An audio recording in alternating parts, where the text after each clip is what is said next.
dijo: Así ha dicho Jehová, haced en este valle muchos estanques, porque Jehová ha dicho así: no veréis viento, ni veréis lluvia, pero este valle será lleno de agua, y beberéis vosotros y vuestras bestias y vuestros ganados.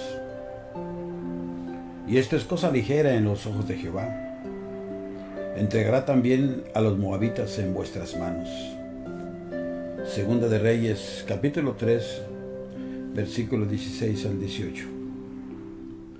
El Valle de las Acequias. Los saluda de nuevo su hermano y amigo, el pastor Carlos Varga. Señor, te pido la guianza de tu Espíritu Santo como siempre lo has hecho. Y de antemano te doy las gracias por permitirme exponer tu palabra, Señor Jesús, por este medio. Que sea tu Espíritu Santo el que me guíe, como siempre lo ha hecho. Todo esto te lo pido en el nombre que es sobre todo nombre, en el nombre de Jesús de Nazaret, el Rey de Reyes y Señor de Señores. Este es otro de los milagros parabólicos de Eliseo, pues se trata de ambas cosas. Una parábola que nos da una enseñanza divina y un milagro también divino. El hecho contiene muchas lecciones prácticas acerca del Espíritu Santo para nuestras vidas. En primer lugar, observamos una gran emergencia. Los reyes de Israel y de Judá se habían unido para llevar a cabo una campaña contra los moabitas. Y mientras los ejércitos marchaban por el desierto, se vieron en una situación muy difícil. Se agotaron sus reservas de agua y estuvieron a punto de perecer de sed. Ese hecho puede ser una figura simbólica de cualquier situación difícil en que podamos encontrarnos en el curso de nuestra vida. Tal emergencia es la oportunidad para que Dios nos bendiga, y el único modo por el cual muchos de nosotros podemos llegar a saber lo que es la plenitud de la gracia divina. Pero por lo menos una de las personas que intervinieron en el desesperante suceso se encontraba en situación singular. Nos referimos a Josafat, rey de Judá, que por su propia acción había traído sobre sí ese infortunio y no podía echarle a ningún otro la culpa de su desgracia. Los sufrimientos que tuvo que soportar se debieron a la imprudencia de haber formado alianza con un rey perverso. De igual modo, Dios nos ha advertido que no debemos relacionarnos íntimamente con los malos. Y si lo hacemos, ora sea por unirnos indebidamente en matrimonio con una persona inconversa o por asociarnos en negocios con esa clase de personas, tendremos que sufrir las consecuencias. Es muy fácil ver la diferencia entre un hombre malo y un hijo de Dios.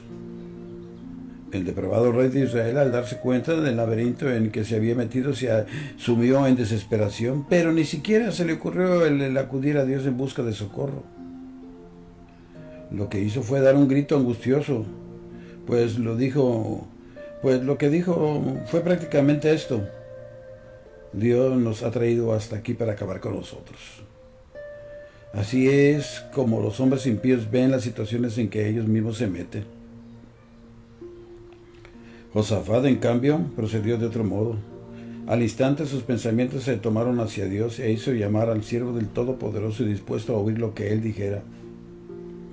Por difícil y angustiosa que fuera la situación, y aunque nosotros seamos culpables de lo que nos ocurre, debemos recurrir inmediatamente a Dios para pedirle que nos guíe y nos liberte.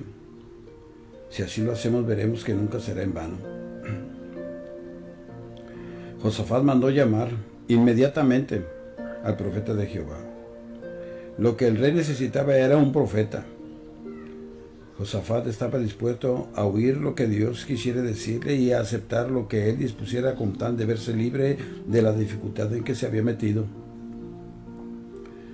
Causa satisfacción el hecho que el profeta se encontraba allí al alcance del agobiado rey. Diferente a Elías, que era el profeta del juicio y representaba la ley. Eliseo era un precioso símbolo del Espíritu Santo y del Cristo siempre presente. Eliseo se encontraba siempre entre el pueblo, ayudando a la atribulada viuda, a los estudiantes que se encontraban en la ribera del Jordán, cuando se cayó al agua el hache, y también con el ejército de su país cuando se encontraban en su difícil y peligrosa expedición. Eliseo representaba a ese Dios que siempre está al alcance de nuestra voz y listo a acudir a prestarnos su ayuda. Llevemos, pues, a Él todo aquello que nos abruma. Echemos sobre Él todas nuestras afanes y cuidados. Acudamos a Él en toda emergencia y veremos que Él puede sacarnos de cualquier condición fortuita en que nos encontremos. Enseguida vemos los preparativos para la liberación. Primero, Eliseo va a llamar a un trovador. Sabréis que ese trovador representaba al espíritu de alabanza. Nosotros también debemos comenzar nuestras oraciones alabándolo. Debemos hacer frente a nuestras dificultades con alabanzas de fe y de victoria. Si así lo hacemos, veremos que Dios está dispuesto a respondernos con un canto de liberación. Cuando no tenemos ánimos para orar, podemos estar seguros que ha llegado el momento para que cantemos al Señor de señores y Rey de reyes, Jesús de Nazaret. Enseguida vino el mensaje divino. Así ha dicho Jehová. Era indispensable que escuchasen lo que Dios tenía que decir al respecto. Debían oír su voz, recibir su mensaje y hacer lo que Él ordenara.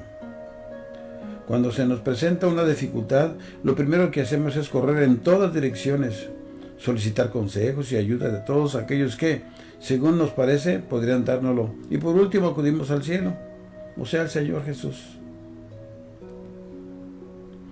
Cuando nos vemos en alguna dificultad, lo primero que debemos preguntar es, ¿qué dice el Señor al respecto? ¿Qué lección nos está enseñando? ¿Qué reprensión nos está haciendo?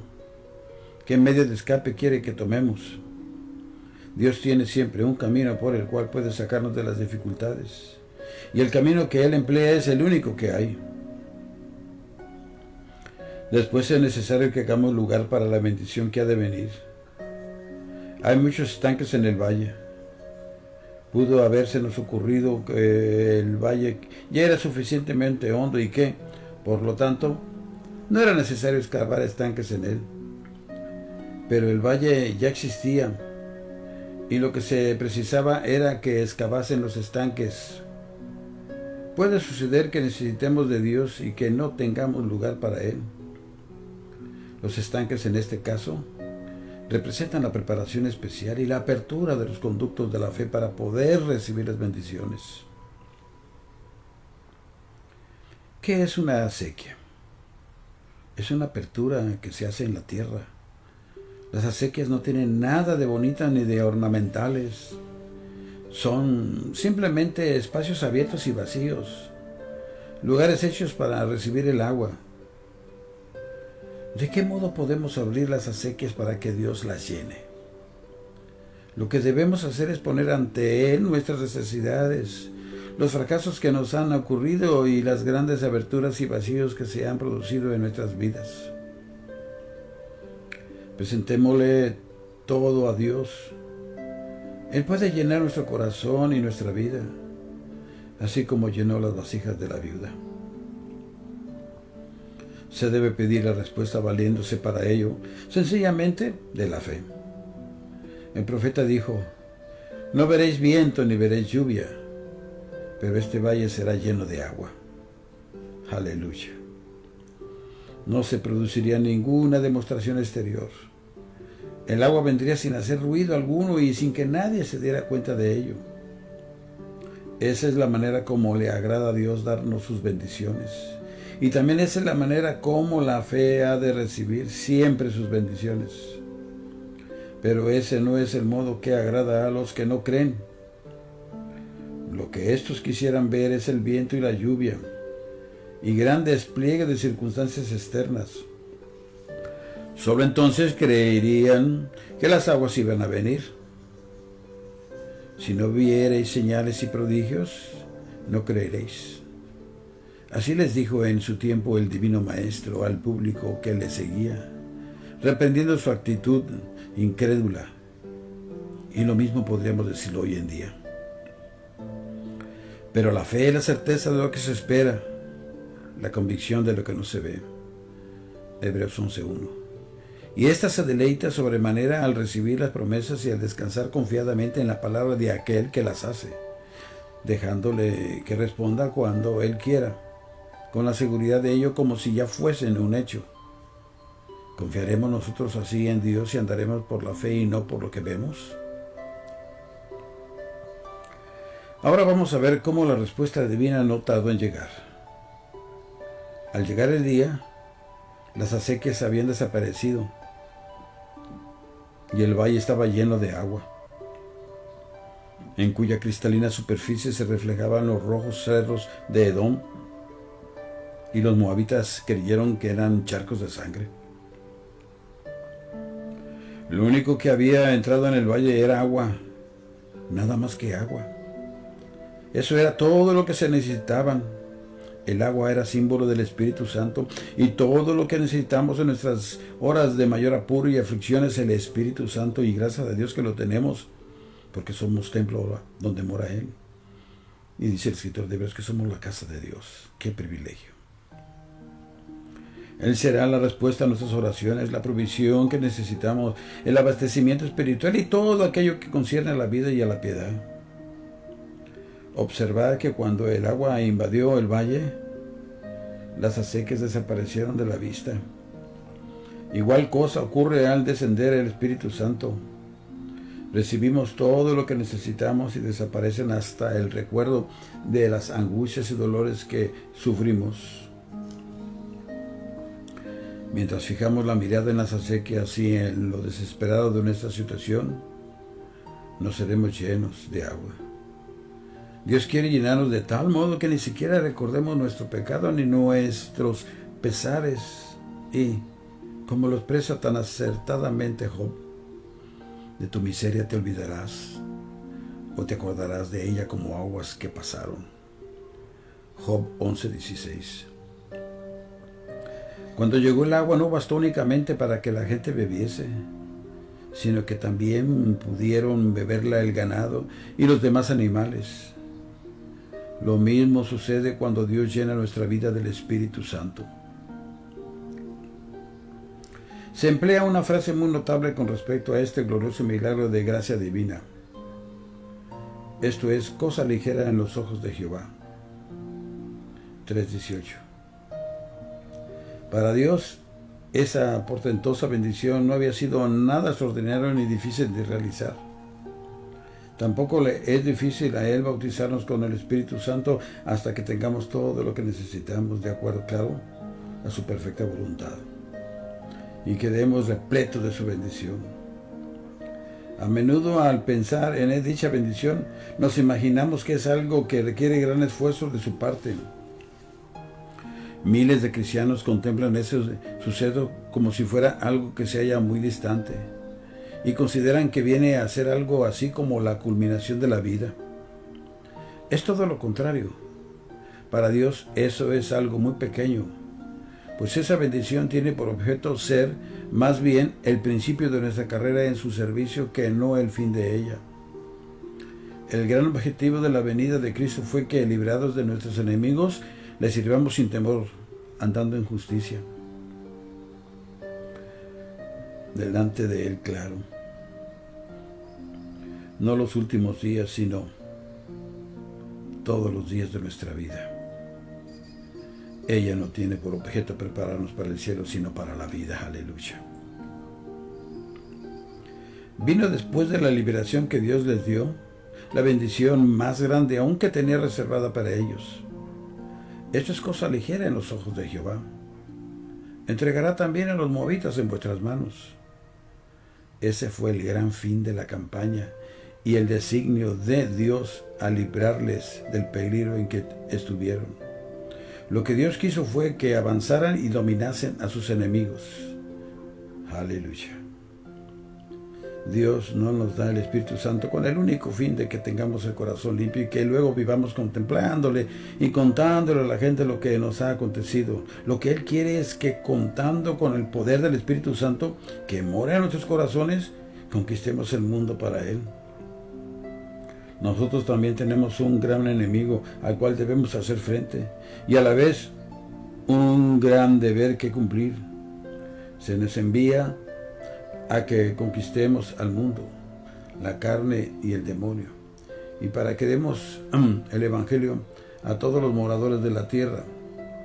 Es vergonzoso ver que hay tantos miles de cristianos que no desean ese bautismo.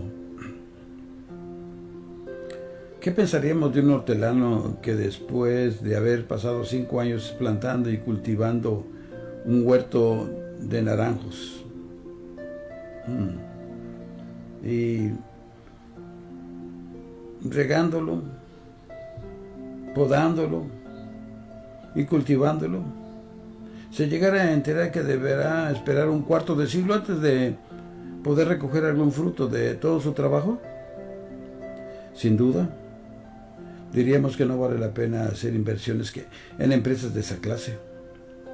Está muy bien que se emplee algún tiempo en la preparación y cultivo del huerto, pero es de esperar que ha de llegar el día en que los árboles crezcan y den su fruto, remunerando con una buena miles el trabajo realizado.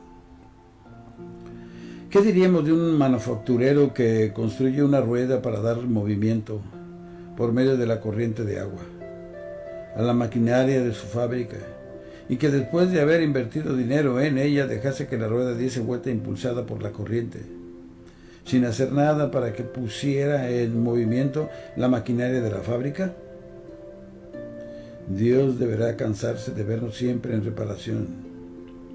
Ciertamente, Él tiene derecho de esperar que llegue el momento de recoger la cosecha. Dios nos ayude, amados míos, a que pongamos manos a la obra y no desestimamos. Mantengámonos nuestra máquina fuera del taller de reparaciones. Pongámosla en orden tan pronto como nos sea posible. Y luego pidémosle a Dios que ponga detrás de ella un tren expreso para que corra y traslade la valiosa carga que produzca por el gran camino de su santa voluntad. Es algo muy triste y desconsolador el tener que ser santificado continuamente. Y ello es indigno de la infinita gracia y poder de Dios. Lancémonos a la lucha seguros que triunfaremos. Trabajemos activamente para Dios y en favor del mundo perdido, y podemos estar seguros que Dios nos entregará a nuestros enemigos y nos hará más que vencedores por medio de aquel que nos amó. Si lo hacemos, no hemos de tardar mucho antes de convencernos que la mejor manera de retener la bendición es empleándola. Así como mantener la rueda en movimiento es el mejor modo de impedir que se caiga. El pueblo de Israel recibió órdenes de que no bien hubiesen derrotado a los madianitas. Debían consumar bien la obra, derribando los muros de todas las ciudades amuralladas, desparramando piedras en todos los terrenos fértiles del país y tapando todo pozo de agua que encontrasen a fin de dejar el país totalmente desolado y sin valor alguno. Eso fue, sencillamente, para dar a entender que la obra debía ser bien hecha. Cuando Dios comienza a trabajar para nosotros, ha llegado el momento para que nosotros trabajemos para Él, y lo que hagamos debe ser tan bien hecho como lo que Él hace. Es una insensatez el que nos quedemos sentados, sin hacer nada, alegando que Dios lo hará, y Dios lo hará todo. Debemos obrar nuestra salvación. Tanto más debemos hacer esto porque Dios obra en nosotros. Al oír David un estruendo que iba por las copas de los morales, comprendió que había llegado el momento en que debía actuar haciendo lo que mejor que le fuera posible, pues Dios iba delante de él para entregarle en sus manos a sus enemigos. Al ver la manera poderosa de obrar de Dios, comprendemos que ha llegado el momento para que prestemos nuestra fiel colaboración y que hagamos bien lo que se nos encomienda hacer. Fue naturalmente porque los israelitas no acabaron bien la obra que se les encomendó que hiciesen, que perdieron las bendiciones que consiguió Josué con sus conquistas. Dejaron que algunos de los enemigos se quedasen en el territorio conquistado y más tarde esos mismos rezagados llegaron a dominarles a ellos. Los que consienten que algunos males quedan rezagados en el corazón, obran insensatamente. Al convertirnos, no debemos dejar ningún vestigio de mal en nuestro corazón. La obra que se lleva a cabo al arrepentirnos debe ser total en lo que se refiere a nuestra obediencia, nuestra santificación, nuestra sanidad física y los servicios que prestamos para Dios. Cuán insensato sería que un constructor levantase las paredes de un edificio y lo dejara sin techar. Expuestas a la intemperie, las paredes y el resto del edificio que se hubiere levantado no tardarían en deteriorarse por falta de protección y al cabo de algún tiempo todo se convertiría en ruinas. Terminemos nuestra obra de día en día.